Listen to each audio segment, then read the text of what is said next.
Hello, please let me see your ticket stubs for the double-edged double bill. This week we take 2001, A Death Spa Odyssey with Killer AI. I almost said Killer Al.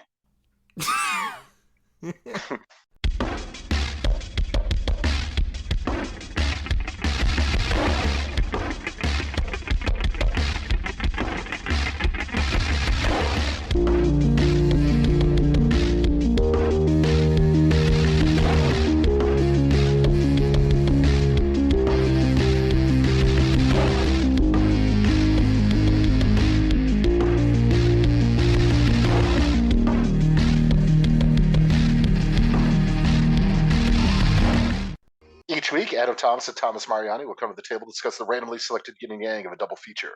Then, both will have to pick a number between 1 and 10 or to seal their fates for the next episode. One will have two good movies, the other two bad ones. Let the chaos begin. I am Adam Thomas, just hanging out, working out in my marching band uniform, and everything's going just fine. And I am Thomas Mariani, and my instructor taught me a song. Would you like to hear it? I mean, sure, this is the most lively you've ever sounded, so I can't imagine. I am full of energy and human verve. I have a talk show deal with Peacock now. So have you seen this? Have you heard about this? God. I can't wait to hear the song. How come every time you come around my London Bridge when I go down like Well, welcome everybody to the Double-Edged Double Bill, in which every week Adam and I cover a good and a bad feature related to a topic that ties into some kind of new release usually. And this week we are doing Killer AI films in honor of Megan, or M3GAN, is coming out, which has gotten incredibly good reviews, surprisingly. I know, I gotta see it. I'm so happy it's getting good reviews. I will be seeing it tomorrow. I am very excited. Shit. You'll have to let me know. With the killer AI of it all, I'm curious, Adam, you're a sci-fi fan and you're a horror fan. Usually that kind of intersects with a subgenre like this. What do you think is key to making a good killer AI movie? I think a build-up is what really helps in a lot of them. Like just a slow, where you could tell just things are starting to go wrong, and the AI usually is like super calm about it or stuff like that. Or just go with the crazy killer robot route like you would with like Terminator. But I really like the ones where it's like a slow progression of like madness, where the AI like thinks what it's doing is right, and usually you kind of can see it from its point of view. Like where the ones where it's got to exterminate life. Like as much as I even hate to say it, but like even think like Ultron and Age of Ultron, where like guy connects to the internet for like 5 minutes and he's like, oh, I gotta kill fucking everybody. Like you kind of get it. But yeah, I just think it's where you can sort of understand what the AI is trying to do, or what it thinks is the necessary sort of route to take to achieve its ultimate end goal. And also love it when you can't stop it. I think that really helps too. Yeah, because it's been a recurring thing as computer technology has progressed, that like there's been all these contemplations about like what does sort of like an AI do once it becomes more sentient. And we've covered sort of different AI movies, like Her, for example, we covered a while ago on the show. And that's an example where it's not a killer AI, but it's like, okay, what if an artificial intelligence found some kind of like, feelings and love? It was weird last week, we talked about Moonfall and After Yang, both about artificial intelligence to some degree. And like it's always been a recurring thing, and killer AI is kind of like the mode we go to. Like how many times when you see like, oh look, here are these new robots being developed and they can like do parkour or whatever the fuck, or like the little dog ones that can go around, and every single time somebody's like, we're heading toward that robot apocalypse, it's gonna happen. Yep. Yeah, like, oh shit, Skynet. Yep. Right, that kind of thing. Though at the same time, I honestly feel like if AI ever got to like a self-intelligent point, I think it would be more likely like Her, where they're like, oh, you guys are like this? This is fucking dull. We're leaving like this sentient space and going somewhere else. You guys are idiots. This sucks. We're just sick monkeys. Yep. Sick monkeys. Very relevant tonight's episode because Do you like what at I the did there? end, Oh, at the hey, end of our hey. at the end of our last episode, as we usually do, Adam and I picked a good and a bad movie to talk about for the show that would follow, and we ended up with Adam's good pick of 2001: A Space Odyssey, and we ended up with my bad pick of Death Spa. But let's go ahead and go into, I guess, the more classic movie, in the opinion of some scholars out there, whatever, 2001: A Space Odyssey. Millions of years ago, before the human race existed, an adventure began. An adventure that ultimately leads man to confront his own destiny in an odyssey of exploration. Spacecraft Discovery 1 voyages towards Jupiter. Controlling the mission is a talking computer known as Hal. Open the pod bay doors, Hal. I'm sorry, Dave. I'm afraid I can't do that. And now, your journey is just beginning.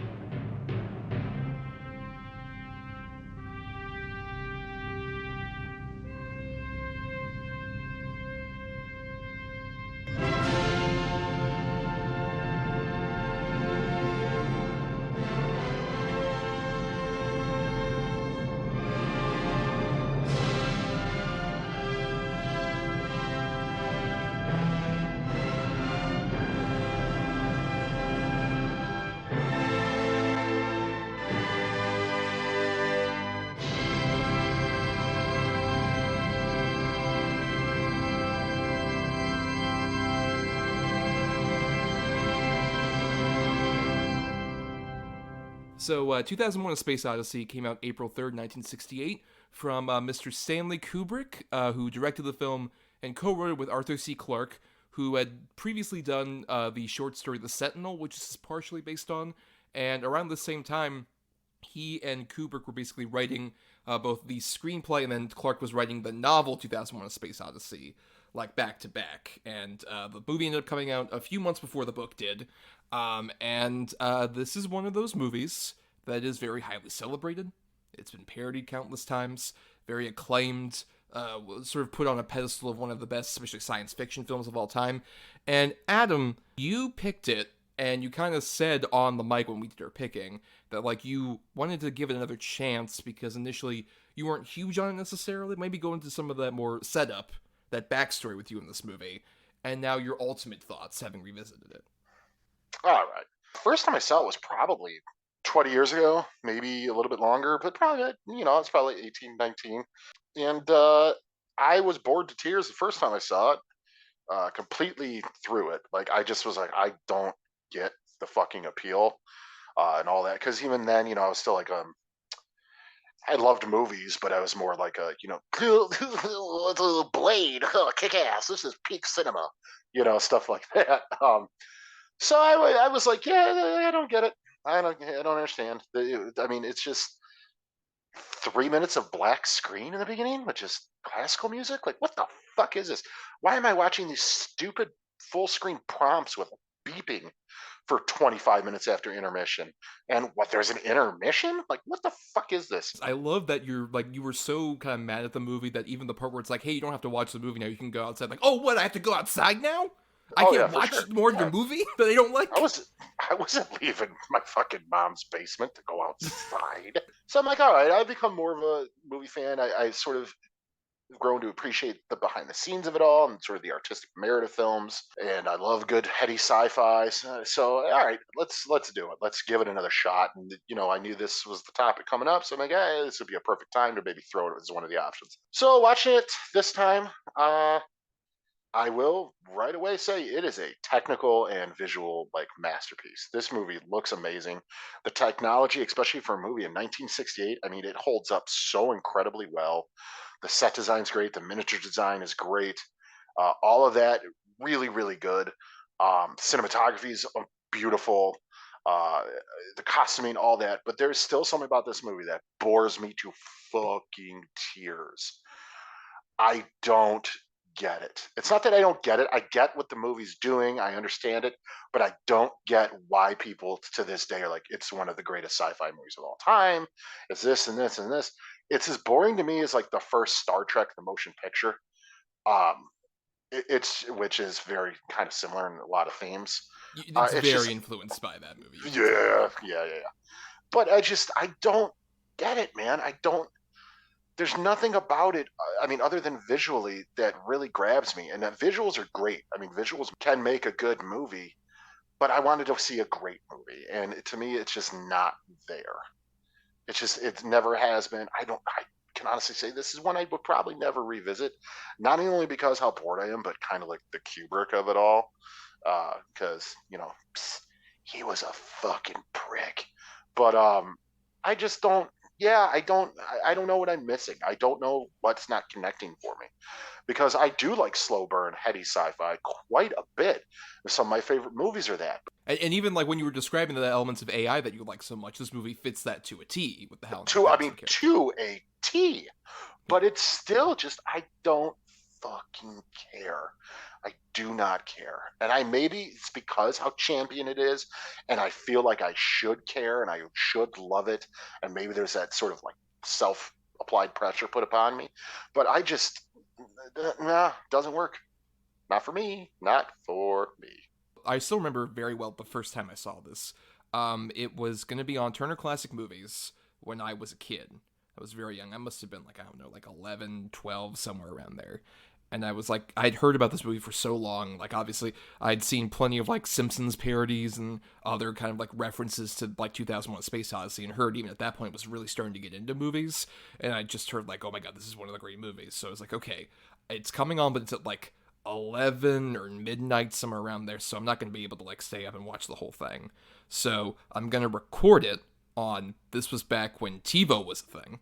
uh, Before we even had like other DVRs and other fucking like cable boxes and bullshit like that. So I recorded off there, and then I woke up specifically at like 4 o'clock in the morning and went in to my family living room and watched this before I went to school. So I watched the whole thing, and I remember distinctly feeling not necessarily that I didn't like it, not necessarily that I loved it, as much just like I don't know what this is. I was so kind of baffled by it that I kind of went on like a tear from there. Like I went into the school library and I leafed through the Arthur C. Clarke book, trying to like figure it out. I read like a bunch of like essays and like listened to like some interviews and stuff with like critics who were talking about this movie. And it was a movie that I was so fascinated by, and like every couple years after that, I would try and revisit it, trying to like, kind of crack the code kind of element of it. And I did it to the point where, like, a couple years ago, I went and saw it in a theater. Not like the 70 millimeter thing that was going around, like a roadshow thing. But back when I worked at a theater, one of our managers did like a secret movie night screening thing occasionally, and he did 2001 at one point. So I was like, fuck it, I gotta go see this. I gotta see what this is about on a big screen. Maybe the small screen was the problem. And even revisiting it, like, now, I think I can say this much.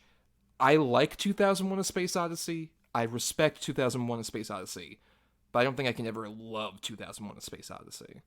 And I think that shifted various points, like from when I first watched it to now.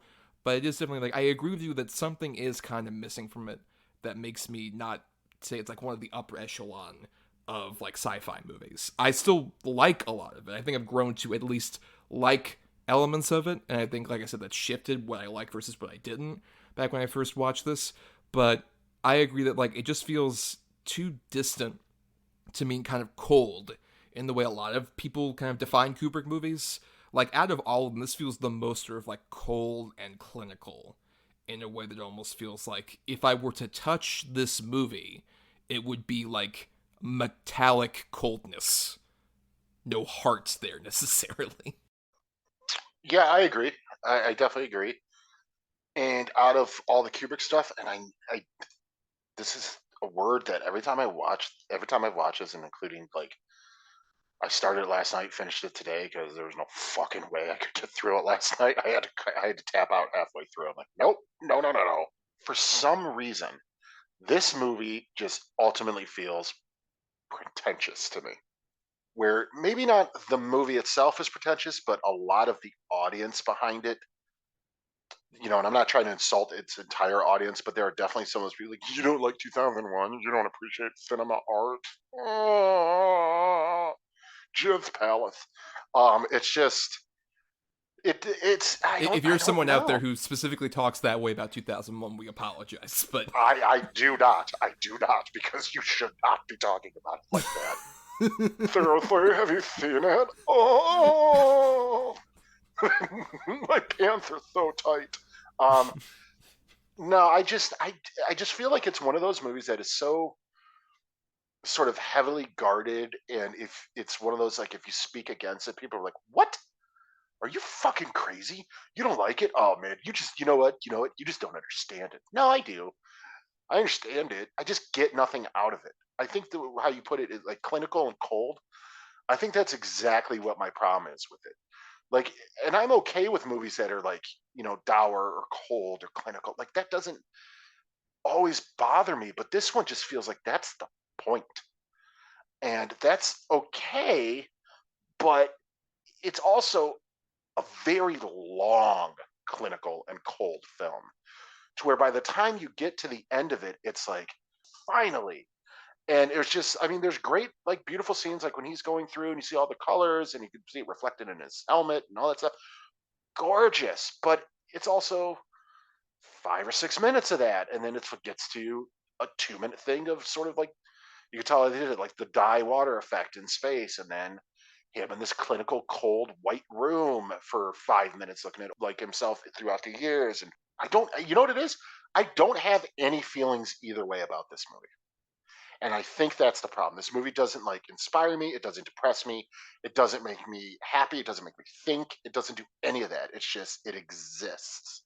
And ultimately, that's the worst thing a movie can be for me. That it gives me nothing. I don't like get mad about it like I did with like Moonfall or fucking Oogie Loves or any of those, where like Country Bears, where I just get enraged. That doesn't happen. But I'm also not like, I can't praise it either. It's just, it's there. Like, I like a lot of the visuals, like I said, and stuff like that. Like, it's really pretty and, technically a masterpiece when it comes to that. But that's about all I get out of it.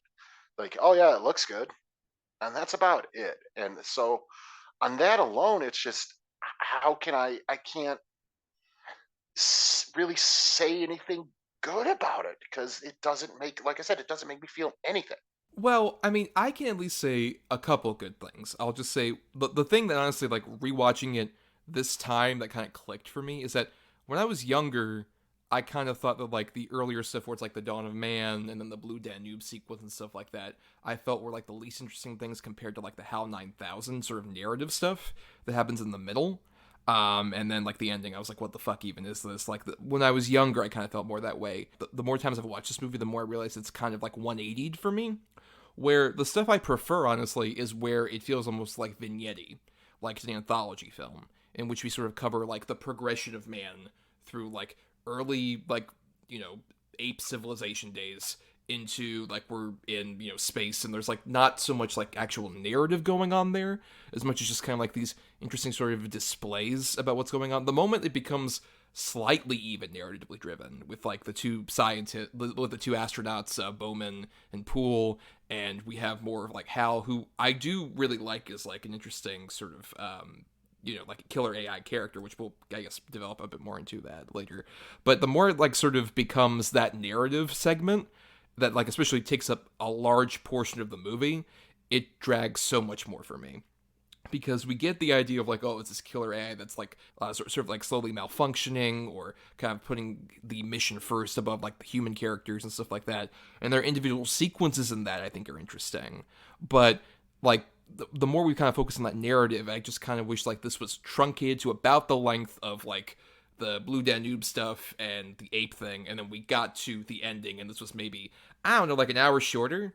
And I think I would like it in the same way that I like a Fantasia. Like, I think I would like it in that more kind of like fascinating, like, this is an experiment in, like, how we kind of unveil this information, as opposed to, like, having a narrative in the middle of it weirdly kills it, which is, like, so odd, because I'm mostly more of, like, I like a good narrative in a movie kind of person. But, like, this, it feels like I've shifted so much ever since I, like, first saw this movie to now with that. You know what? I think I agree with that too. If this movie was like a series of vignettes or just these images paired with classical music, and you did just have the bit with Hal and stuff like that, even that, I think I would appreciate it more. I do think it's the narrative of, the guy at the doctor showing up and talking to this kid, he's gotta inspect the fucking blah blah blah. Like it's just it loses it because the movie is so technically just proficient and well shot, and the cinematography is so wonderful and things like that. I think this movie would really work as sort of a series of vignettes, or like that David Bowie documentary that's out now, where it's not really a documentary. It's not. It's just a series of images set to music, and it's like an experience. I think this movie would benefit from something like that. Right, which, I mean, to be fair, was sort of how this movie ended up getting much of its box office take back was, stoners in colleges seeing this movie and going on the ultimate trip, which is how they advertised it. And I think that's kind of the thing when, like, people sort of, like, these straw men that we've basically created of people just like, oh, you don't know what, like, film is if you don't like 2001. Those guys aren't necessarily the audience that fell in love with this movie as much as just, like, huge stoners doing bong rips. Like, that's how fucking Stephen King was high on his mind. He's like, oh man, this guy would be great to do one of my books, and then The Shining happened based off of that. He said that many times before. But yeah, I just think, like I was mentioning earlier, the stuff like with The Dawn of Man, like, you get a sense of a little story in that without any kind of dialogue. And interestingly, there was supposed to be a lot of, like, stuff that was cut out of this movie, like narration from Arthur C. Clarke, and, like, an actual composed score by Alex North, and stuff like that. But just having the, like, mostly monkey noises followed by the also spress, so they're, like, the ba-ba-ba-ba, like that, it tells you so much within, like, that single, like, I don't know, 10 to 15 minute segment. And you, like, can just be enthralled by, like, these mime actors who are playing these apes, and, like, the actual landscape, and then, like, the monolith shows up. You already get a sense of, like, some alien being has put this slab here, and the moment we touch it, we start to develop a sense of, like, territoriality and weapons, and that thus creates, like, the first sort of conflict war that goes on, and that transfers over to, like, obviously the bone transition thing before the Blue Danube sequence happens, all the other stuff. Like, visually, without any kind of dialogue, it tells you so much, and I almost kind of wish that, like I said, that segment when we get to HAL 9000, like, the only character who should have any dialogue is Hal, I think, in this movie. Because, no offense to Keir Dullea and Gary Lockwood, I do not give a single fuck about either of those guys. Even when one of them dies horribly in that amazingly shot sequence, I'm just like, I do not give a fuck. I saw his parents earlier. Yeah, I don't care. I really don't give a fuck about these people. Yeah, I completely agree. I mean, like, I don't give a fuck at all. I mean, yeah, the Hal stuff is great, and I will say the voice acting for Hal is so cold and sterile and terrifying. Because ultimately, yeah, you get like David and the Doctor and all that stuff, but I don't give a fuck. I don't give a fuck. And for the movie this long, for you to not really care about any of the really main protagonists, that's hard. It's hard to get through. It's a weird thing where it feels like either with the HAL 9000 stuff, even like that whole segment, it does almost feel like, okay, I might want to see, like, if this was a full, like, feature movie, like that is just this story and we did actually get to know more about these characters, or that sort of, like, smaller vignette element of it, I guess. I think that's another thing. It's just like it feels like it's just at the right weird length to not be that investing to me with those characters. And I mean, despite the fact that, I mean, Keir Dullea makes a great pensive, terrified G-force face, like, throughout, especially that last part of the movie, when it's like just a close up on his face, like, in terror and stuff like that. But yeah, it's really all on, like, Douglas Rain is the voice actor for HAL 9000, who was, like, a guy who narrated documentaries, including this documentary that Kubrick had watched called Universe, that was about, like, sort of these early, like, photos and kind of, like, images that, like, imitated, like, what we at that point had seen about, like, the various planets and stars and shit. And I think that works for Hal, where he just has this, like, very pensive, slow demeanor, like he is sort of like a documentary narrator explaining what's going on to you. And when you put that in the face of, like, the robot who's trying to tell you about, like, how things are gonna go on the ship and how, like, your life depending on it, I think that makes it all the more like unsettling and upsetting, and even just the actual basic design of Hal with like the red eye and everything. I get why this was so imitated, and I get why, we kind of referenced earlier stuff like the Daisy or the open the pod bay doors Hal, all that other stuff, why that's become so like massively inspirational and iconic. But at the same time, I still don't give a shit about like the human characters who were supposed to at least have some minimal investment in of like, oh, are they gonna die because of the robot? It's like, I don't really care either way. Yeah, not one bit.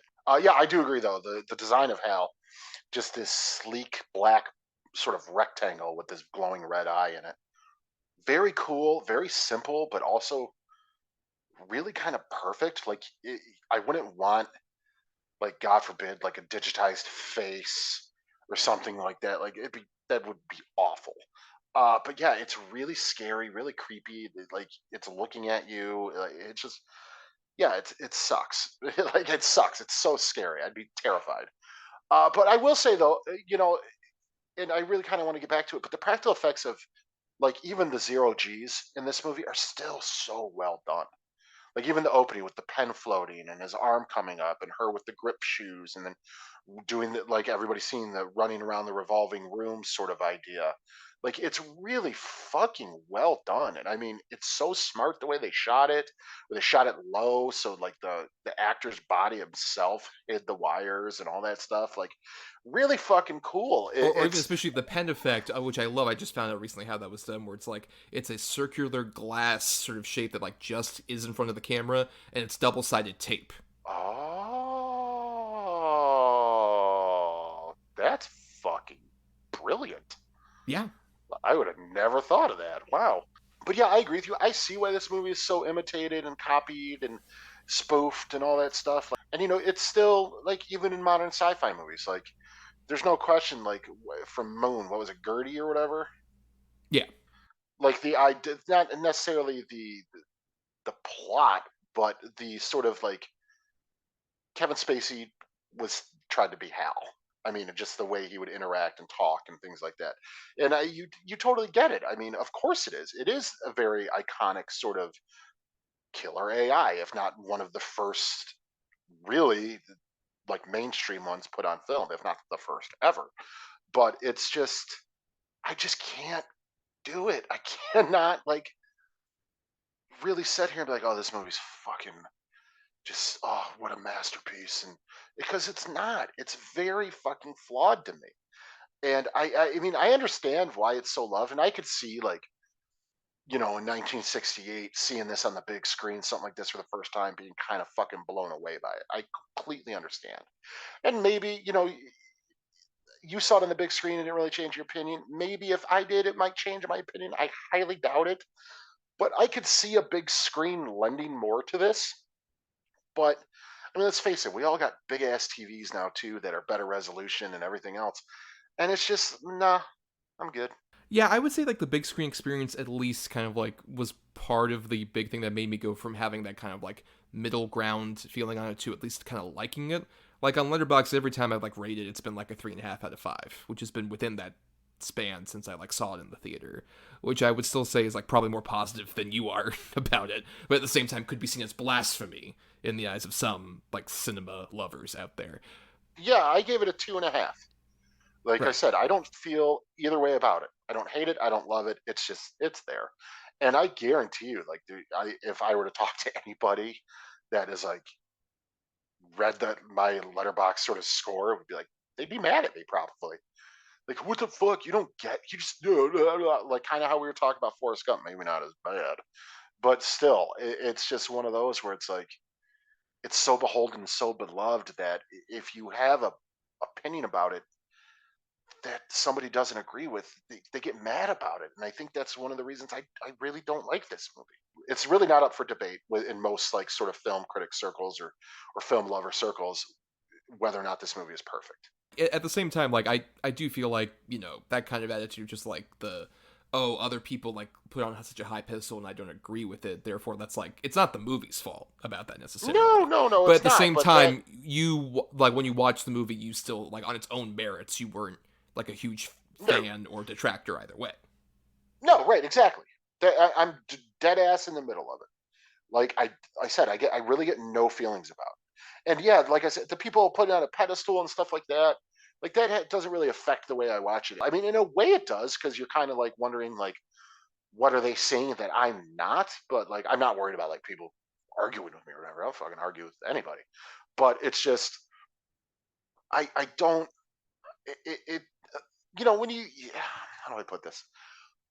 We all know how it is when movies, music, books, whatever, people love it and talk about it so much for so long too.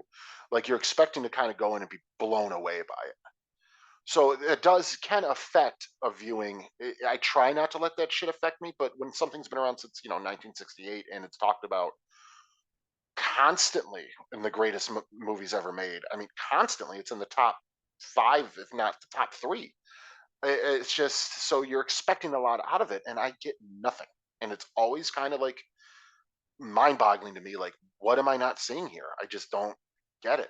Yeah, I mean, I've had that too. Like, we've talked about this on the show plenty of times, for like movies that like are esteemed as such classics. There are some, like we've talked about in the show, that we feel hold up and are great, and there are some that we feel have aged like a fine milk, as we like to say on the show. Right. Well, yeah. I mean, to go back a couple episodes, you can hear us talk in depth about Forrest Gump. But I think with 2001, it has like this esteem that we're mentioning and everything like that. And I think it's also because it's like so inscrutable that also kind of helped create the sort of like weird narrative around Kubrick. I think where like a lot of people who are say obsessed with like dissecting The Shining, like the whole Room 237.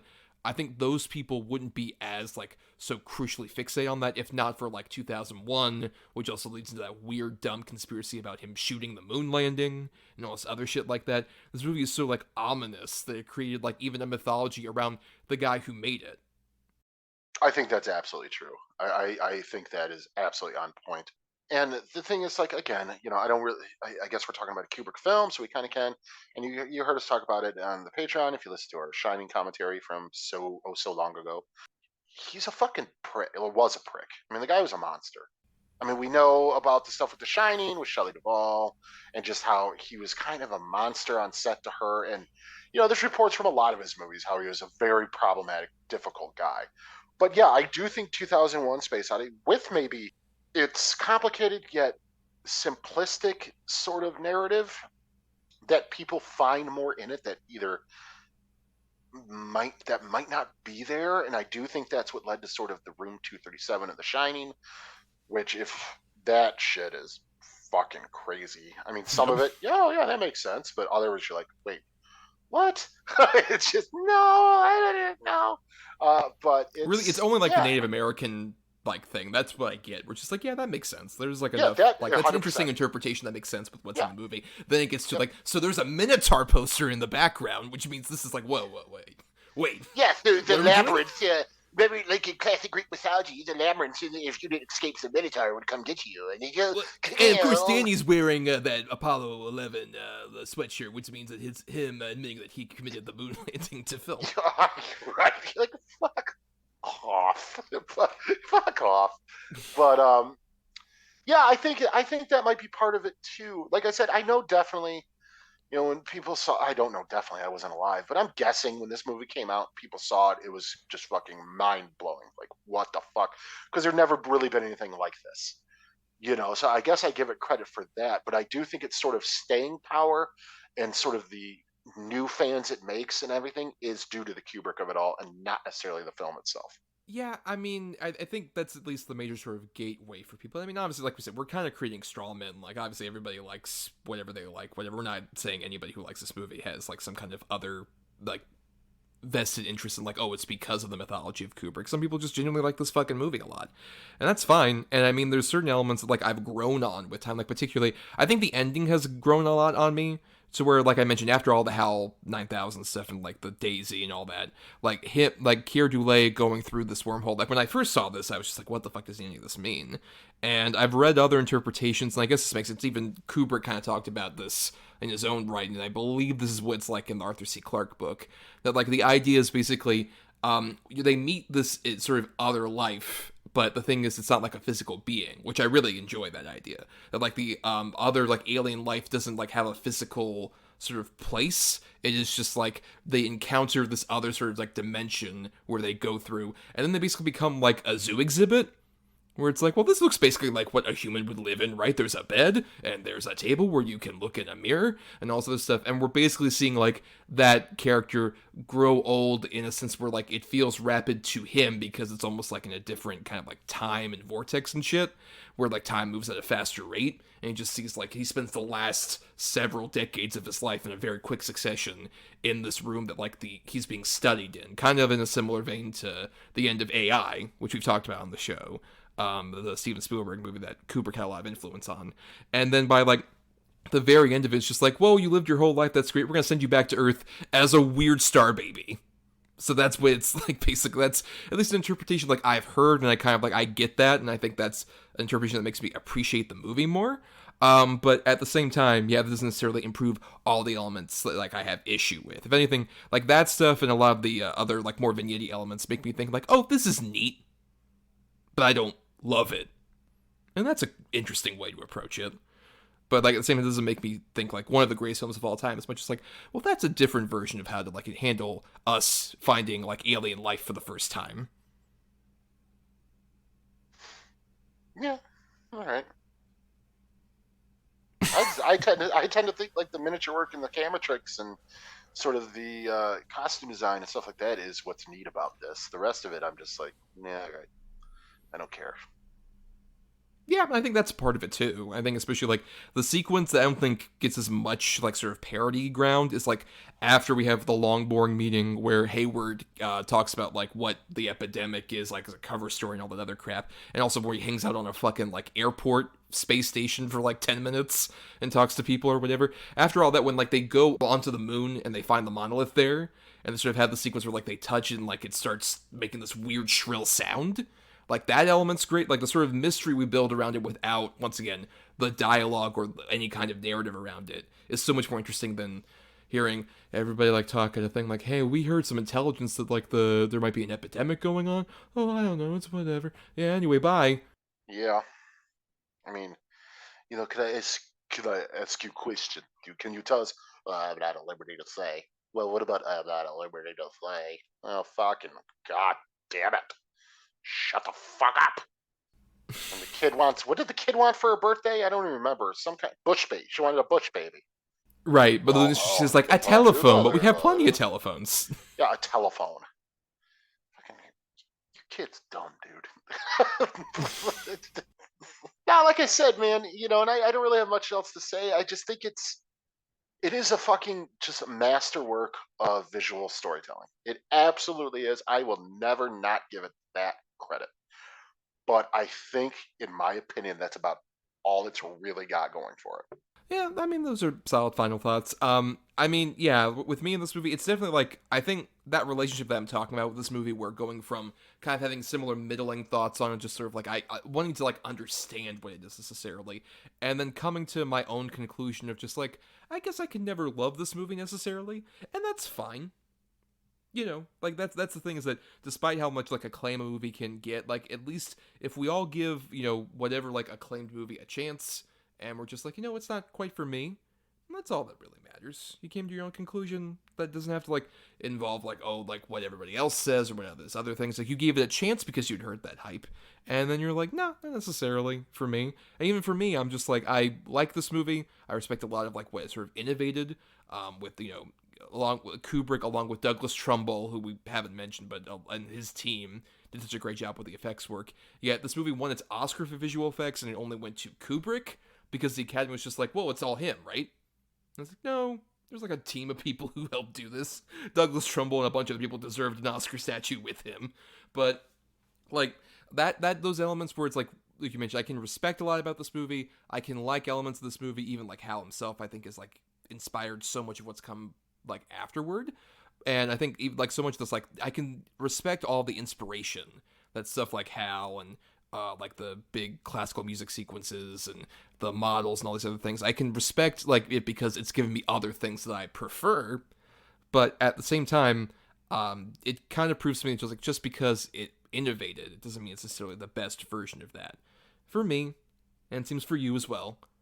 And I think we can all, shake hands mutually, kind of leave about that. And we don't need Yeah. to be the pretentious guy who's jizzing in his pants over this movie and like dismantling you for not doing so at the same time. Like, you can jizz in your pants if you want about this movie. That's cool. That's you.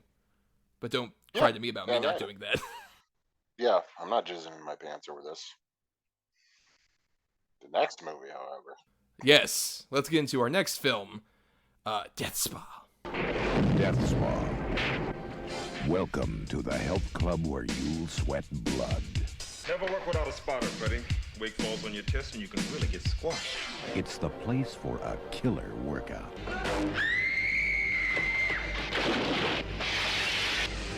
An unquiet spirit reaches out from beyond the grave. Welcome to my party. For revenge.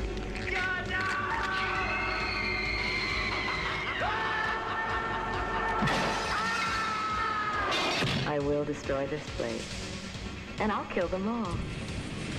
Unless you do as I say.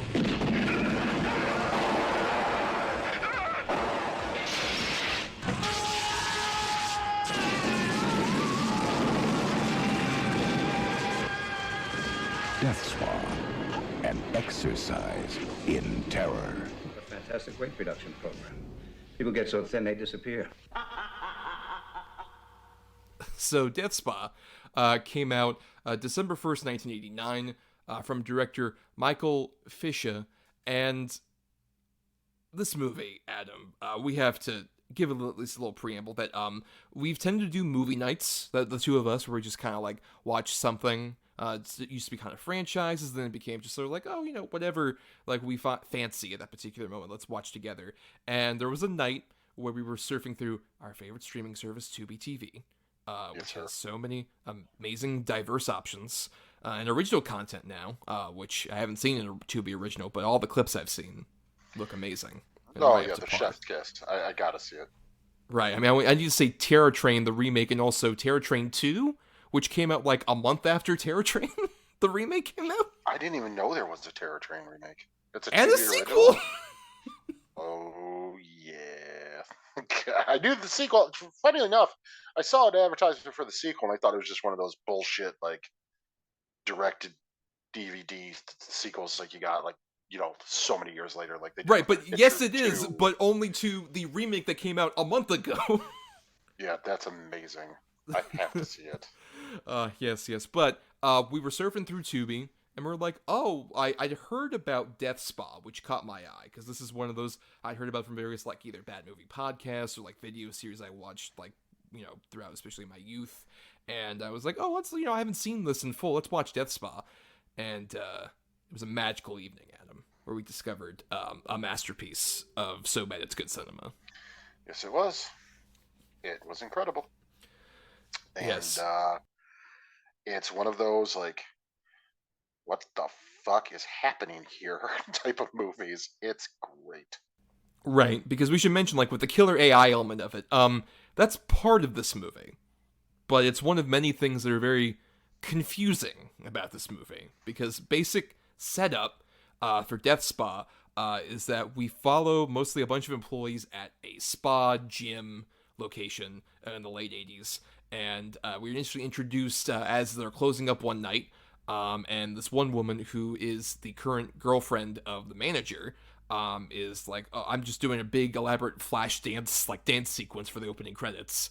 And now I gotta like shower myself off, and I'm gonna go into the spa and relax for a bit and then close up. And as she's in the spa, all of a sudden the chlorine starts dumping in, and she gets like severe burns, and she ends up with two comical like eye patch gauze on her face for most of the movie, covering her eyes. And the manager is trying to say, like, why is this happening? What's going on with this? Like, this whole thing is run by computers, which were organized by the brother of my dead fiance, who's played by Merritt Buttrick, who people might know as Kirk's son from the early two Star Trek movies, Star Trek 2 and Star Trek 3. It turns out that this guy has like turned this entire spa into an early like sort of like completely digitally run spa, where everything like runs on a computer, which doesn't make a lot of sense based on like if you know anything about computers, what that goes into. But as things go along, you find out that, like, oh, he has some sort of connection with his dead twin sister, who, like I said, is the former fiance, who was the wife of the manager of the spa. And there's a lot of other weird plot mechanics, like I said, don't make a lot of sense, but basically people start dying more and more at the spa, allegedly because of computers, but also there's a ghost of the former wife of the manager, and other things start coming to life, and it's a very confusing, bizarre movie, but that's exactly why we love it so much. I can remember the first time we watched it together, there were several what the fuck moments, and also a lot of just laughing at the over-the-top gore. Yes. I mean, the violence and gore in this movie is so fucking insane. Like, it is so brutally violent and gory. I mean, the one I can think of the most that pops in, which is one of my favorites, is the guy doing the arm machine that for somehow reason his ribs break out of his body. Yep. It is, or the fucking paranormal doctor who has a German Ruger for some reason and pulls it out, his hand explodes. Right, but like, and the weird thing is, like, a lot of those gore effects are very well done, and this movie in general, like, for a low-budget horror movie, doesn't look that bad, except for, I don't know if it's maybe, like, whatever transfer they got out of this movie, because if you watch it on Tubi, there's, like, a lot of grain, and more importantly, the weirdest thing is, like, any of those big gore sequences, the way it's presented on, like, that, and apparently this is, like, from the home video, like, 2K restoration scan that they did, it's all framed so poorly. Like, when that guy's hand explodes, it's like, I can see the blood gushing, but, like, I don't know where that is. Like, what's exploding? Is it his head? Is it his leg? What's happening? Well, yeah, no, you see his hand with the gun for a split second explode, and then you see nothing except just blood shooting from the left side of the screen. Right. Like, even the guy with the ribs, when he's hunched over and he leans forward, and then you could tell they rewind it, so he leans back up and then go again, so he leans forward again. Like, there's a lot of that weird freeze frame, reverse technique, like a whole bunch of it unnecessarily too, might I add. Yes. And that's kind of what gives the movie the charm. It's like, what the fuck are they going for here? Like, it's so ridiculous. It is an AI going wrong, but it's also like a ghost in the machine sort of idea. And, you know... But also the ghost is possessing, like, the twin her brother. Right. To where you also get an idea that maybe they used to bang? Or at the very least that the brother is obsessed with his sister to a Norman Bates-style degree. Yeah, but then, like, there's the scene where he's talking to her off screen, and there's, like, he's like, I don't want to do this anymore, we're hurting people. And then it's, like, him and her moaning, and she's like, there, that's better. And you're like, oh, what is happening? Is there an old boy type of thing happening here? Like, what the fuck? It's so bizarre. It's so bizarre, but my favorite character in the movie is the detective, the old fat cop, who, like, he's trying to help the girl at the New Orleans party or the Mardi Gras party, because that brought in 20% more customers last year, and blah, blah, blah. So he's there investigating. He's like, you need help? Sure. And then when she ultimately dies, he starts crying. Like, he gets all, like, upset. Like, instead of, like, doing his fucking job, he's like, oh, no. Like, first of all, he just met her. Second of all, he gets sucked into a freezer? Like, what the fuck? And he gets murdered by living fish. That's living fish. Yep, living fish. These puppet fish that, like, fucking lunge at him and, like, get at his, like, fucking neck.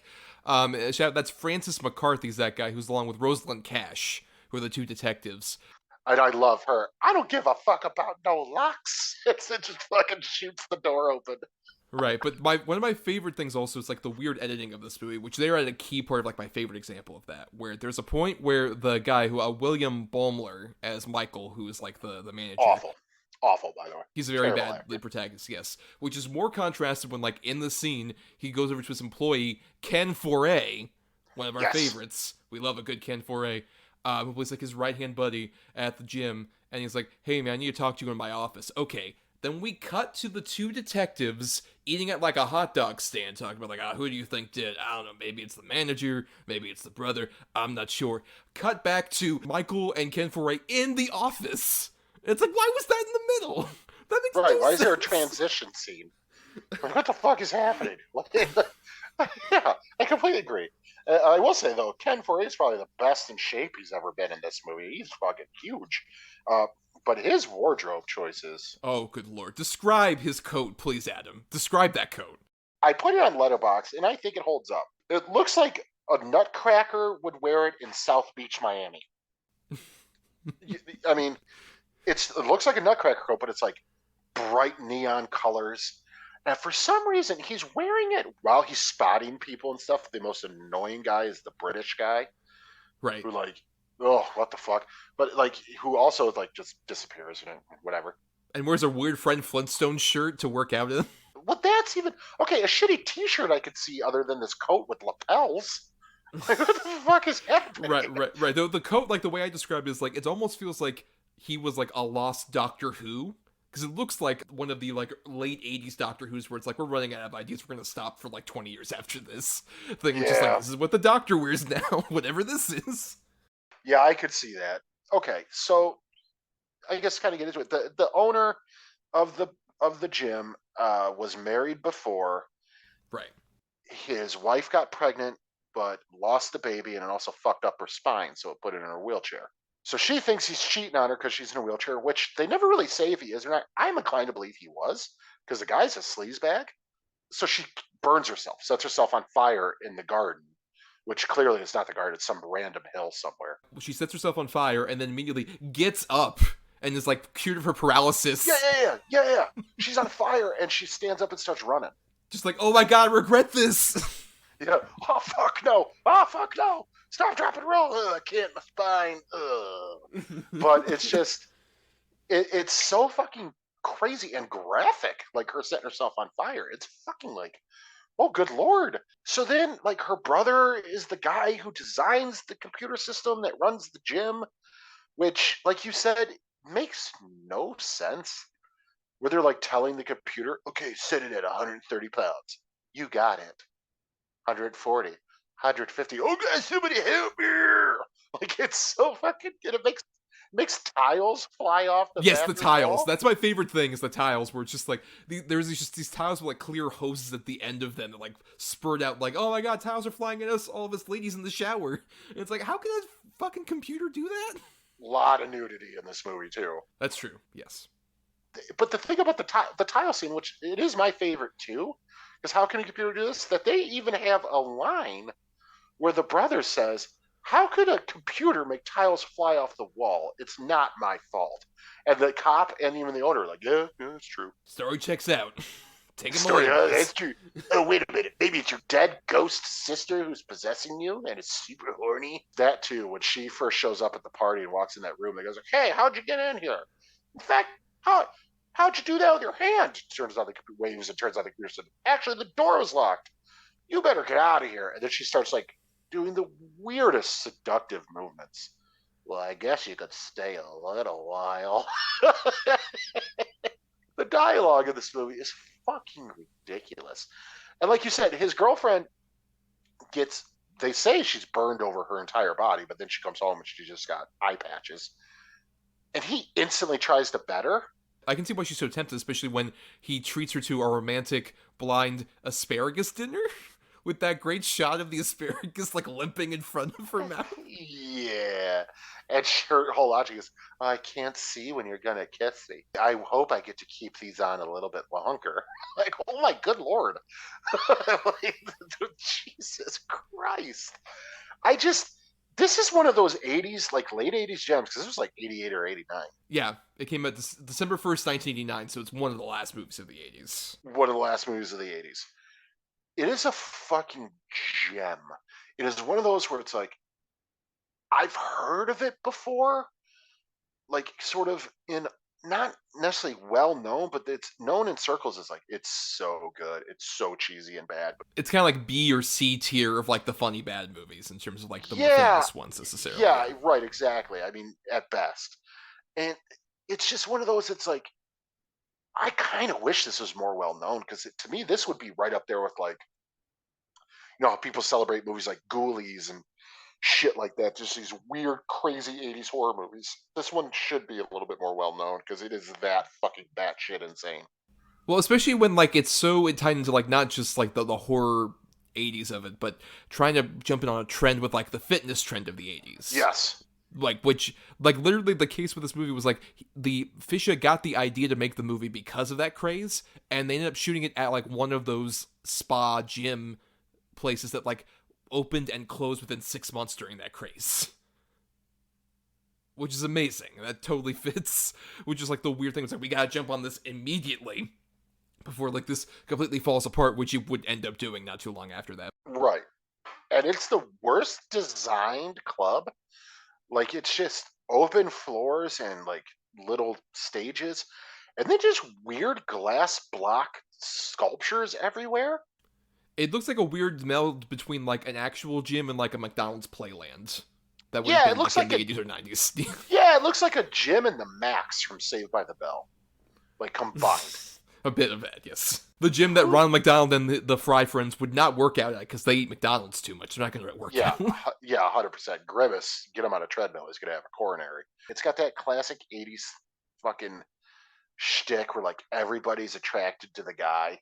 You know, because this movie is very much like macho, machismo, chauvinist propaganda. I mean, it really, really, truly is.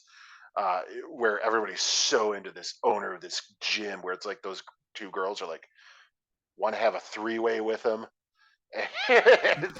Partially because I think one of them says at one point, like, we're going to get a discount on our membership at this cool-ass club that we love so much. Yeah, he tells him because of the shower thing. Yes. Like, I'll give you the next 3 months of your membership for free. Come by my office tomorrow and we'll talk about it. You think you can handle both of us? I sure hope so. Because, oh, gross. So, in other words, that to me is what confirmed, like, you cheated on your wife, and now you're cheating on your blinded girlfriend who got blinded by chlorine vapors in your gym. Which, by the way, shut the fucking thing down till you figure out what's going on, man. I don't know. They have to, like, keep it up for that Mardi Gras party. Membership goes up 20%, Adam, every time they have the Mardi Gras party. Which, think of that. So he's like, membership can go up to 20%. That's what happened last year. Look, man, just have the party afterwards. We could shut down for renovations. Well, wait a minute. Isn't the whole point that you want more members and shit? So you can have people sign up that closed. It's so ridiculous. It's so ridiculous. And then the weird subplot where it's like the co-owners, the two were like conspiring against him to take control of the club. Right. Like that just comes out of nowhere. And you're like, what the fuck? And then like the owners dress like Art the Clown basically at the end. And that's his costume. Right, because him and that one employee end up getting like the two for one deal. You could be Tweedledee and I could be Tweedledum. So they have the two different costumes. It's a movie about like a killer spa, and they make it like the most convoluted Machiavellian fucking movie possible. 100%. It's like, why are we doing this? Right, This movie's right, 87 minutes long. We don't need this much plot. No, at all. And I love, another great sort of actress out of the 80s who I always forget about, but she played fucking Tila in Masters of the Universe, plays like the other manager of the club or whatever. And I love the scene where he takes his blind girlfriend to her locker at the club to get her things, or else she won't move in with him. And then he abandons like her to go because apparently the computer system also controls the lockers. Right. And he goes, and then the girl who plays Tila's like, you see a ghostly apparition of this horrible like scarred woman walking around very slowly through the corridors. And you could tell she's like about to pull a jump scare on the blind woman. And he comes in and it's her, and he takes her mask off. He's like, what the hell is this? Oh, it's my costume. Don't you like it? Poor taste. And then they smile at each other. And she still works at the spa after that. And she's still there. Oh yeah, she ain't going nowhere. She's great. I mean, and then like she's in the shower with the one girl. She's like, can you get some men in here? Right. There's a few other people who show up, like shadowed Karen Parsons of Fresh Prince of Bel-Air. This is her film debut as one of the other employees. Oh, yeah. Hillary. Right, Hillary, yes, from Fresh Prince of Bel-Air. There's that one weird shot where, like, the woman who, like, goes off with a map to find something in, like, the basement, like, talks to her. That was the one who was going to have the three-way. Yeah. Right, yes. And I love this. Like, they hold on, like, the shot of, like, fucking Karen Parsons talking to, like, some lady after this person leaves to, like, go to a set piece. They hold on Karen Parsons and this other woman talking in the bathroom for, like, a solid 30 seconds. It's like, why? Why do we need to do this? I have no idea. And that girl who goes in the basement died brutally. Yes. with more of like the horrible gore effects where like she goes down to the basement, she's looking around. Apparently, it's like I guess she's also part of that plot, right? She's the woman who's in on the deal with the one guy. Who, right, and she ends up like getting sprayed through the water system with like acid, I think. Yeah, acid. Yeah, and she starts peeling off her own face. Right, and the fucked up thing is like later on, like a solid 20 minutes later, somebody like walks down there in the basement, and she's still alive, and just like horribly burned to the fucking ground of the basement. Yeah, it's terrible.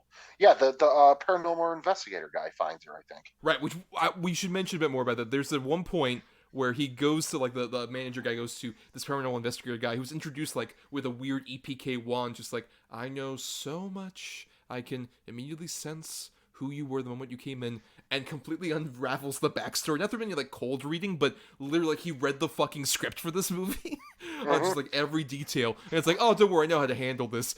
And takes out, as you mentioned earlier, a Luger for, like, a ghost fight?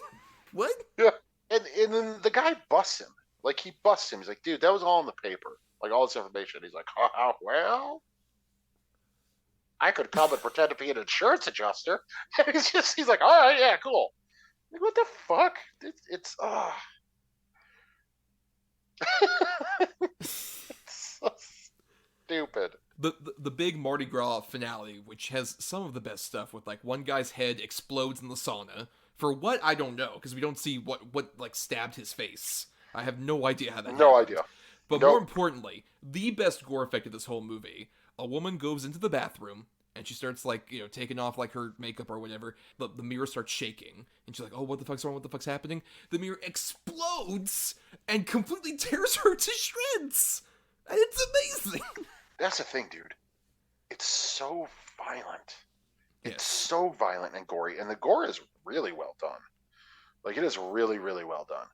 It's just not framed right at all. At all. It's so hard to see at times. And then, like, I still don't understand how he defeats the ghost brother, whatever, at the end with the electricity. It burns her and / him to, like, a corpse, basically. Like, it just looks like a skeleton almost.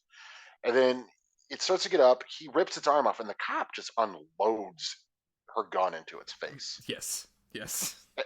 And then it's like, Michael, you won't get away, or whatever, starts setting up, and then its eye explodes. And then credits. And then, and it freeze frames, credits. You're like, yeah, what the fuck? This is how we're ending this. This is great. What a fucking dumb, stupid, great movie. Honestly, yes. That's the thing, is like, we love talking about these kind of movies on the show. The weird, so bad they're good movies that don't make, like, any sense whatsoever. Like, you know this movie is so on board the moment, like, you see the opening shot of this movie is a big long take, which there are several of in this movie. Like, a lot of, like, weird long takes. They go on for way too long. Yeah. Right? And it feels just like, is this like a weird fucking, like, Altman movie where we're just holding on as, like, people talk over each other? This is bizarre. But the opening shot of this movie is, like, this big long take that starts outside of the spa, and you need to see, like, I forgot what the full name is, but then all of a sudden lightning strikes, and a bunch of the letters are gone except for the ones that make up Death Spa. You know right there, this movie's gonna be fucking amazing. Yeah, it's like Strong Body Health Spa or something like that. Whatever, yeah. Yeah, it sounds totally stupid. But yeah, the Death Spa. I mean, right away. I remember us watching it when that happened. We both went, oh, yeah. I think we gave it a standing ovation at that point. Then there was like another hour 25 minutes to go. Legitimately. This movie is so great. And it's like always on Tubi. At least I hope it never goes anywhere. But this is one, like, if it goes anywhere, I'm going to seek it out to buy it. Because it's so ridiculous. It's so ludicrous. And just like I said, another one was like, this movie could only exist in 1989. Only.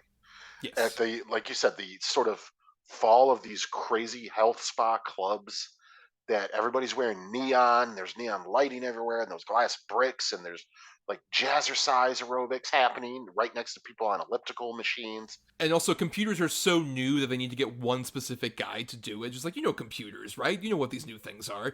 You can, right. like, Well, yes, I designed it myself. Right. Which also I love, where, like, she ends up, I guess, like, they show you that, like, it's initially getting kind of possessed, where, like, she's writing messages to him, just like, I love you, Michael. I can't let you leave, and shit like that.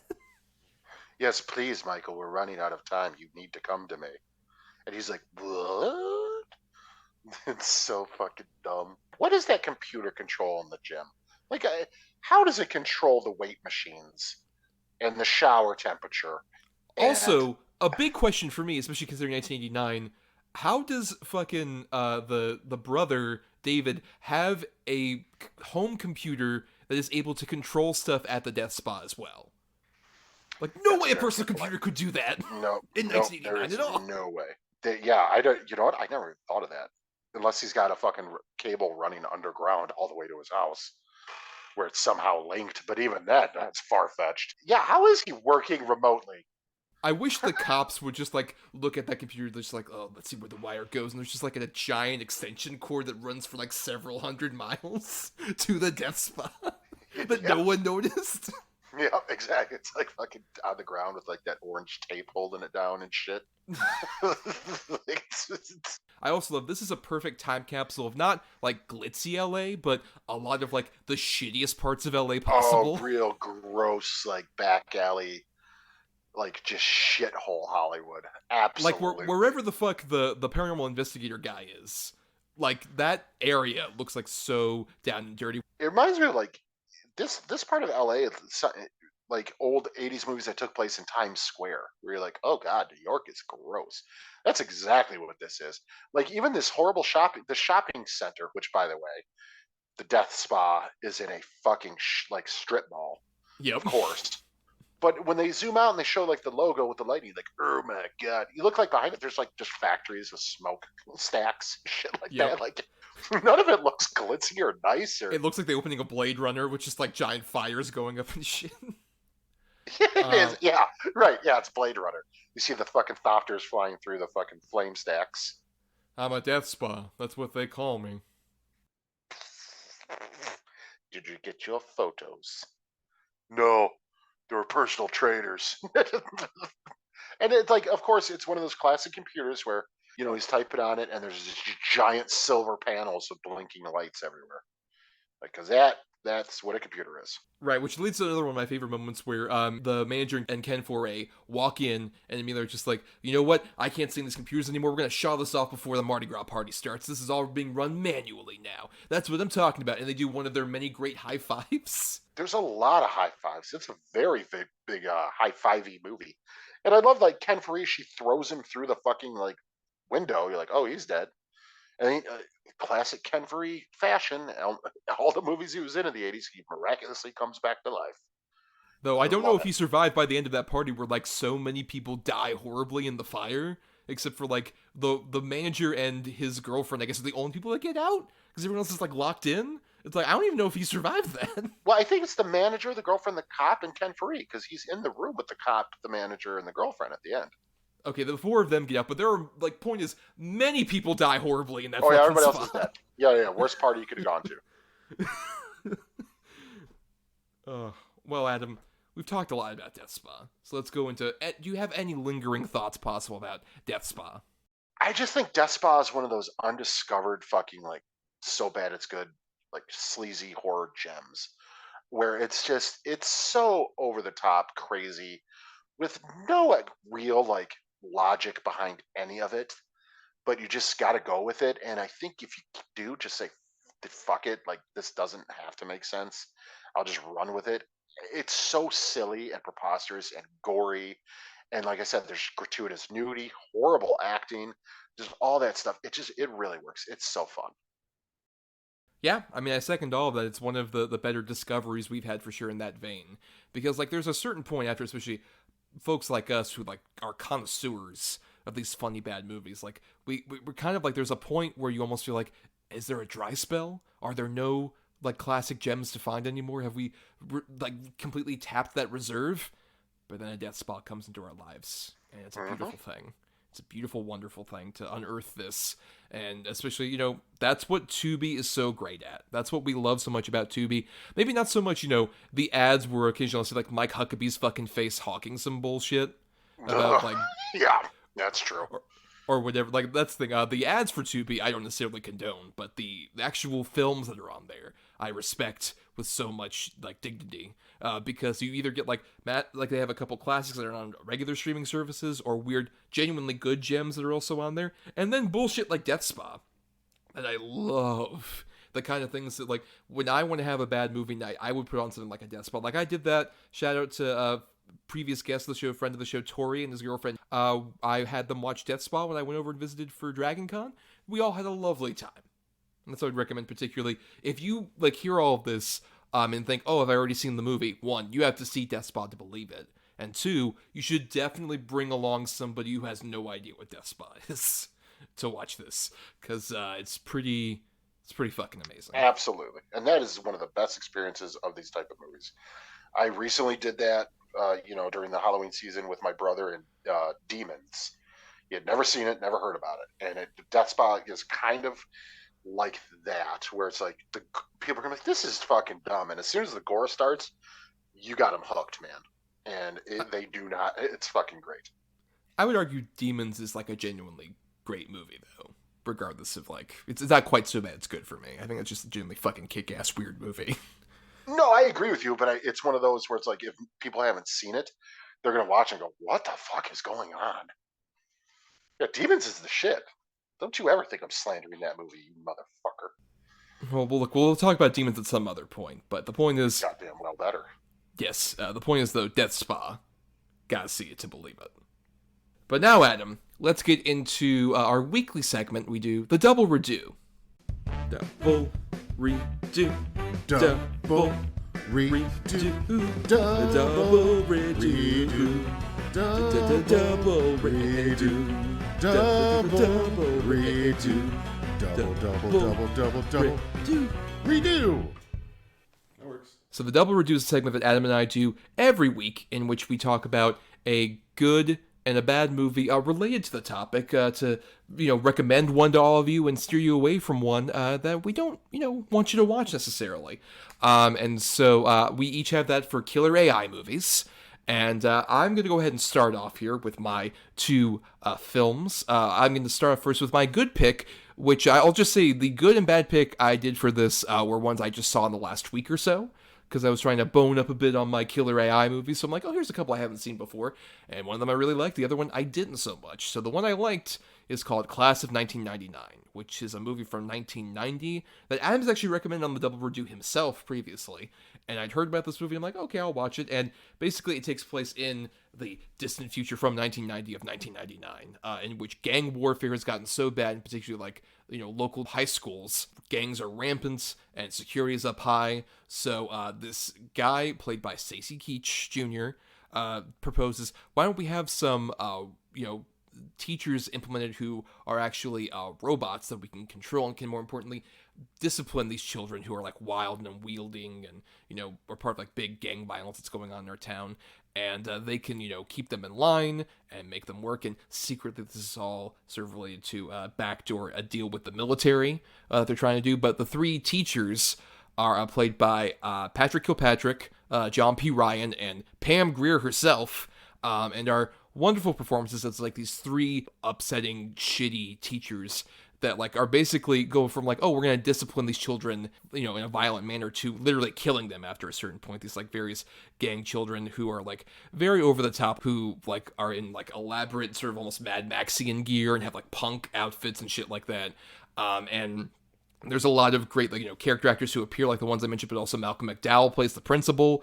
And there's kind of this interesting, like, subtext you can kind of interpret from this movie about, like, oh, like, initially the robot teachers sort of, like, put the gangs against each other and start kind of, like, causing violence, which kind of feels like a sort of weird military commentary, but also it gets into, like, dumb, over the top, like, violence and gore and silliness that's, like, very entertaining to watch. And it's another one that was on Tubi. That's where I watched it, and I think it's a tremendous fun time for anybody out there.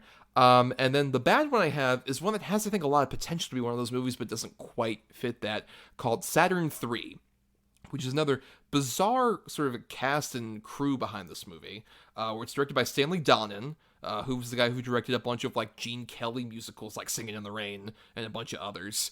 And this was from 1980, and features basically this one guy who sabotages this mission where someone was going to have to go to Saturn III, which is one of several space stations that have accrued on Earth in this like distant future, where they have people that are on these outposts. The guy who ends up killing that captain and takes his place is played by Harvey Keitel, and he goes over to the space station where the two people who are living there are lovers who are played by Kirk Douglas and Farrah Fawcett.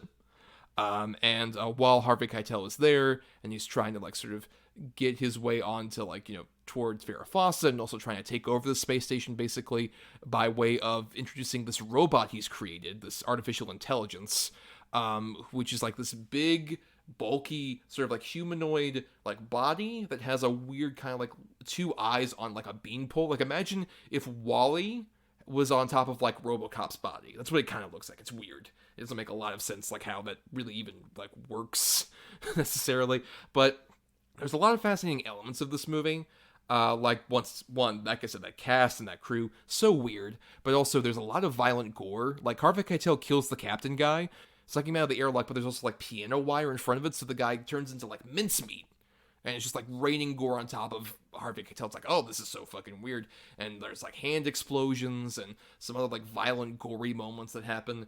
But it's also just kind of like dull and boring for a lot of it. It's not nearly like enough to like keep your interest with the element of it. But there's other weird stuff. Like Harvey Keitel like apparently hated this production so much that he did not want to do post dubbing. And Stanley Donen chooses to like get a completely different voice actor to dub him over. So it's like Harvey Keitel talking with a mid-Atlantic accent. It's so weird and off-putting if you've like watched as many Harvey Keitel movies as I have. It's so insane. It's just like, what the fuck is this even? It's one of many other things that like make it Saturn III like a fascinating movie, but definitely not one I would recommend. But if you have any curiosity based on these weird things I'm talking about, it's fascinating, but not necessarily, I would say, a good or even so bad it's a good movie to watch. Yeah, like you said, I've recommended Class of 1999 on here before. I think that is just such a fucking wacky, fun movie. Um, like why Stacy Keach has those contacts in. And that hair. And that fucking hair. What is going on here? It's probably one of the, I think it's also the first time, maybe Death Warrant was, but I think it's probably the first time I saw the consummate stunt performer / character actor Patrick Kilpatrick in anything. And he's really kind of scary in this. Like he's pretty intimidating and terrifying. And also Pam Greer's great. The other, I can never remember his name, but the other teacher, great. John P. Ryan, yeah, he's amazing. John P. Ryan, yeah, he's really good. It's a fun, violent, brutally violent at times, crazy movie. Like it's crazy, but it's so just entertaining and interesting. Avoid the sequel at all costs. I think there might even be 3 of them now, but I know because there's a weird thing where like this is like the second one technically to Class of 1984. Which is from the same director and a lot of the other people involved. But it's like, yeah, they're not true. story-wise related, I think, right? I don't believe so. The second one, Class 1999 2, The Substitute, is a direct sequel. Right, which I believe was your bad on that same double review where you recommended Class of 99. It's so fucking bad. Less I'll talk about it, the better. It's just, it's bad. But yeah, I really, really dig Class of 1999. I think it's one of those sort of underappreciated, like early sci-fi violent gems. Like it's super fun. It's not great. Like you're not gonna watch it and be like, this is the best movie I've ever seen. But I'd be really surprised if anybody who listens to the show watches it doesn't at least have a good time with it. And Saturn III, I have seen, but it was so long ago, I don't really remember it. But I do remember it. Why is Harvey Keitel sound like that? And now I know. But yeah, I was always very like, that's not his voice. But yeah, it's one I can't really comment on. I remember thinking the robot was really dumb. But then again, back in the A, low budget, but B, back in those days, I mean, you got to figure like if Robbie the robot was so like identifiable, and that's a dumb robot. Like it's so iconic, but it's dumb. It just it's super stupid. Like Robbie the robot is at least more mobile than this guy, who like moves around. That's like true. Not even the Tin Man has less leg articulation than the robot that's in Saturn III. That is very, very true. But yeah, I can't really comment much on it. But I just remember thinking it was bad then, so I'm sure it's no good now. But okay, for my goods and bads. For my good, I have a movie came out like 2013 in England. I think released here around 2014, like DVD direct to streaming. It's this weird little British/Australian like movie called The Machine, starring Toby Jones, which people might know from like uh, Black Sails, the Stars pirate show. I think that's probably his biggest claim to fame. He's like a program designer who designs AI, and it's of course, obviously they want to use it as military uses and stuff. He designs a robot body that can houses AI, and it's Katie Lloyd's, who most people know as like Black Canary from the Arrow show. The thing is, he designs it, and she has like almost a child's mind, and he has to teach her and sort of get her up to speed from what his superiors want her to do. And she's it's one of, I mean, it's an amazing performance that like nobody knows about. She's so good in it. And there's this really cool like dance scene where she's like almost like purring like a cat. You can see her like all the circuitry underneath her glowing orange like as she moves and dances. But it's just a really interesting movie. Like, what happens if like to the creator who creates this basically new life? Like, what are you going to be responsible for now? And it's a really smart little movie that nobody really knows about, and it's kind of a shame. It's one that I've toyed with picking for the show. It's ones I've toyed with like talking out on another podcast, our friend of the show, Rafe Telsa's podcast, about.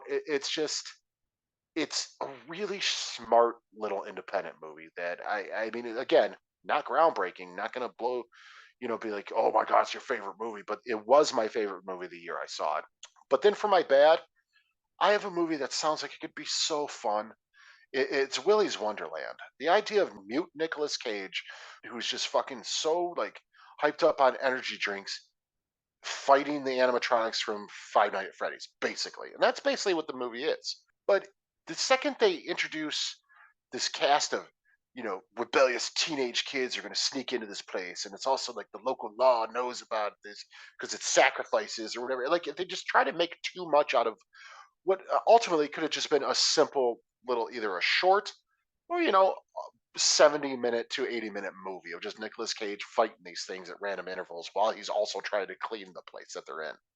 But ultimately, it just gets lost in trying to add too much to a story to flesh it out that doesn't need it. And it was kind of during the beginning of the Recage-assance.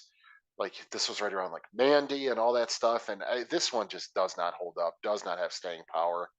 It's really not good. I'd put it right on the level of the Banana Splits movie, which also is very terrible. Which is unfortunate. Like I said, there could be a lot of fun here, promise here, but it's just ultimately a really big letdown.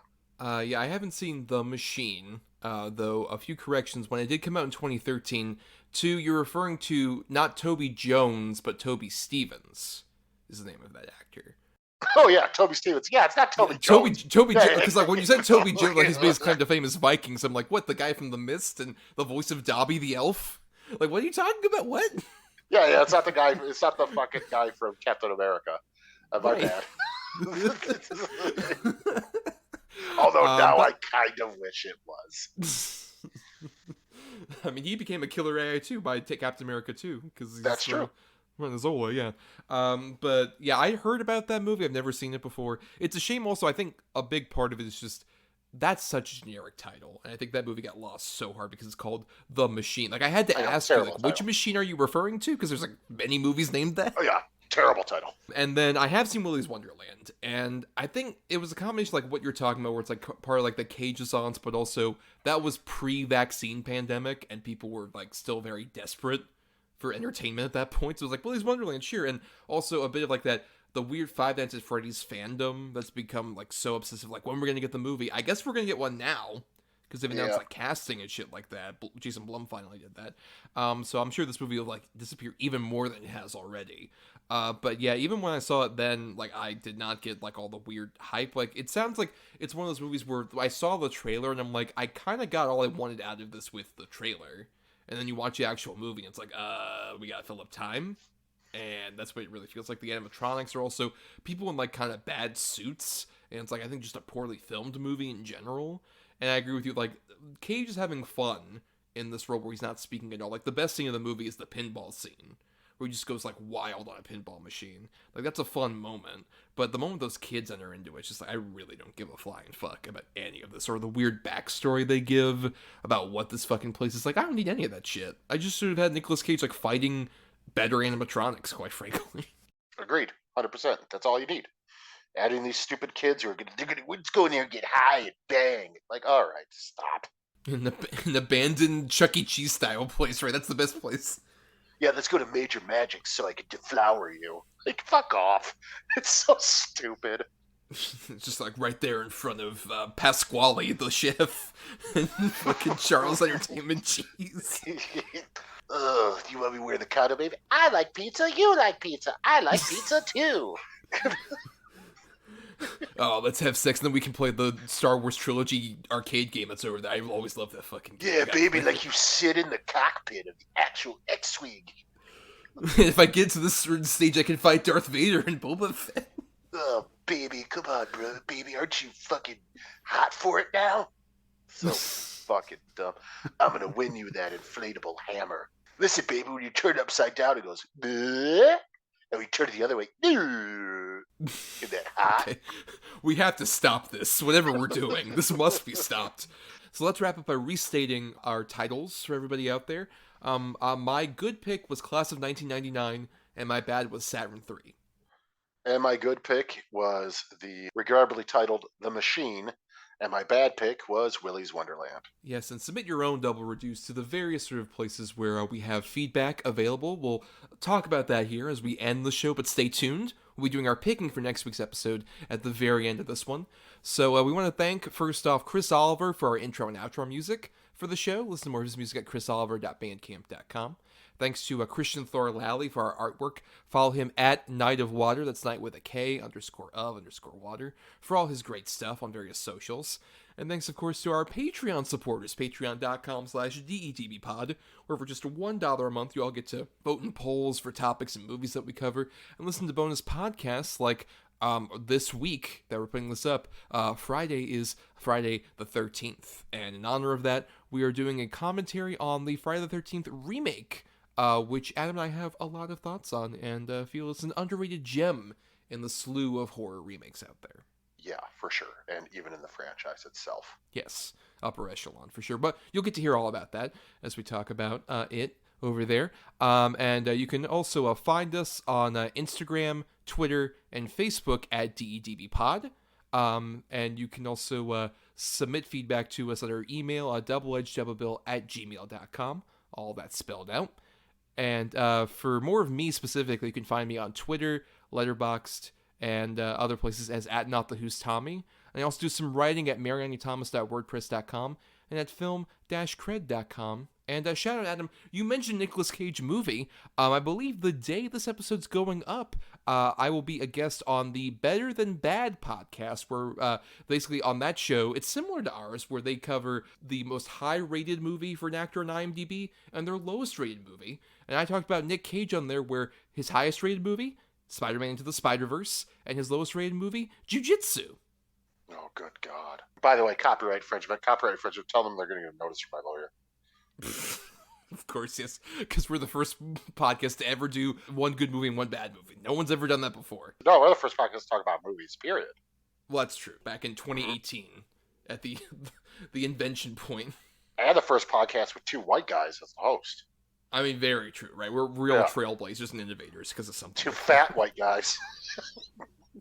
I mean, look, like body positivity all around, for sure. Yeah, for sure. Right, yeah, but seriously. First rotund, neckbeard white guys to talk about. Hey, I shave my neckbeard. I don't have that. Give me that much. No, you're right. You just wear the trilby. Well, I mean, it's fashionable and stylish, you know. Of course, like, look, while we were busy studying podcasting, we also studied the blade. Okay. Yeah, that's what we I will bathe my katana in your lover's blood, milady.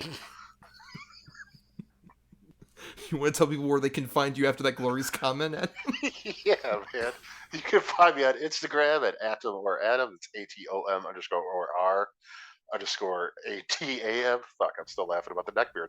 And you can find me on Letterboxd at Schwanson. That's SCHWANDTSON, milady.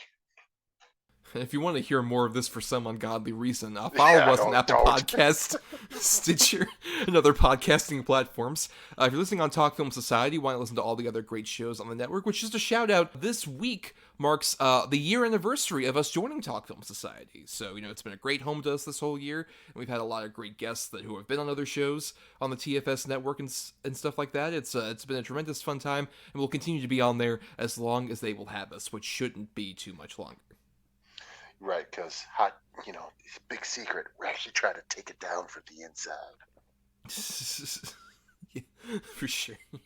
But if you, along with on Talk Film Society, there's a whole backlog of episodes for us, so about 200 episodes before we join TFS, you can listen to on our Podbean main feed. If you can't support us on the Patreon, we totally get that. Money can be tight for some people. The totally free way to help us out is to rate, review, or simply share the show around because it gets us more visibility out there. Yeah, man. By the way, big ups on Tori. I seen you sharing the shit. Thank you, buddy. And everyone else, you're dead to me. For sure. But now, Adam, it's time we did our picking for next week's show, as we do at the end of every episode, where Adam and I, we trade off on one of us has 2 good picks, one of us has 2 bad picks, switch off on the quality for that depending on the week, and, we each assign numbers between 1 and 10 for each of our choices, so the other person will say, I'm going to pick number 7, and the other person will say, okay, that's close to number 8, which is this particular movie. So that's how we get our good and our bad feature for every week, but there is this little thing called the Godfather rule, where Adam and I were given vetoes back in May to use, and we have to use them before next May for our next anniversary, where, that one single veto, if we hear a choice that we end up picking, and we're like, you know what, I don't want to cover that movie, we just say, actually, I'll take the cannoli, and thus that choice is gone. We have to go with other choices there. I've used my veto. Adam still has his burn hole in his back pocket. He may use it today as we do our picking for next week's episode, which we're doing because it's January, it's cold, and it's bitter. We're out of the holiday season, so we're just stuck with the bitter coldness that's left. So we decided to do a fun little subgenre that, is sometimes around but doesn't get enough credit, of snowy suspense. So think like Fargo, movies like that, where it's like a cold, bitter environment, and there's some kind of murder or horrible shenanigans going on underneath the snow. Yeah. And you know what? It's funny, doing the research for our picks. Way more than I thought there were. It is a pretty healthy subgenre. For sure on that. And I have the 2 good picks. You have the 2 bad picks. Mm-hmm. So, Adam, for my 2 good picks, please pick a number between 1 and 10. Let's go number 2. Okay. At number 3, I have a movie that I haven't seen, but I've heard so much praise for, especially as of recent, that I'm just like, oh, I should finally see this. That stars one of our favorite guys, Guy Pearce. I have Ravenous. Oh my God, you've never seen Ravenous? No, I haven't. I figured this would be a good chance to do it. Oh, I'm so stoked on this one. I fucking love Ravenous. It is such a bizarre movie. Oh, hell yeah. No, I am definitely not taking the cannoli. Oh, fuck yeah. I can't wait to talk about And Ravenous. just be sure, it does fit the topic, right? There's a lot of snow and suspense in it. The whole movie takes place in the snow. Yeah. Hell. Yeah, and it's very suspenseful and crazy. All right. Well, on the other side of things, over at number 10, I had a pretty fun one I know we have mutual appreciation of, from director Bong Joon-ho, starring Chris Evans, Snowpiercer. Fuck yeah, great movie.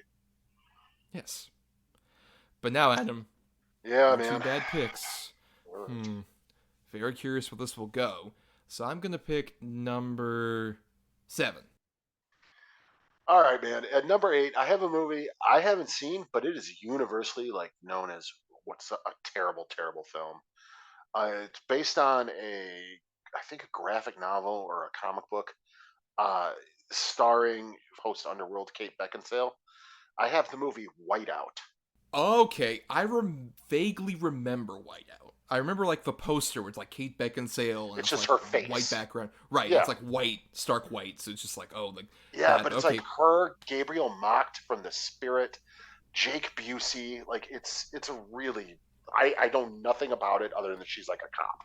But it's very much a movie that came and went when it came out. Yes. But what was your other choice, Adam?